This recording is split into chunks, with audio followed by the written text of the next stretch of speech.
আমার আল্লাহ বলেন, হে পৃথিবীর মানুষ, হে আমার বান্দারা, তোমরা দুনিয়ার মধ্যে গিয়েছো, আমি তোমাদেরকে দুনিয়ার মধ্যে পাঠাইলাম।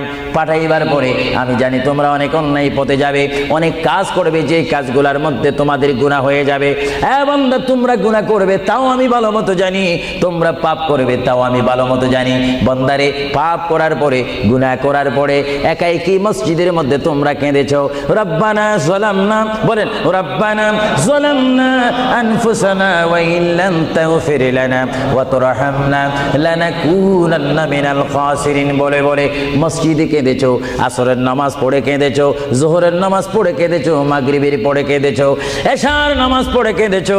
এ বান্দা, নামাজের মুসল্লা যখন বসে যাও, আমি আল্লাহকে তোমরা বারবার বল, আল্লাহ গো আমার গুনাহ মাফ করে দাও। তারপরও আমি তোমাদের গুনাহ মাফ করে নেই। তারপরও তোমরা নিশি রাত্রে, মানুষ যখন ঘুমে যায়, তোমার বিবি যখন ঘুম যায়, তোমার ছেলে যখন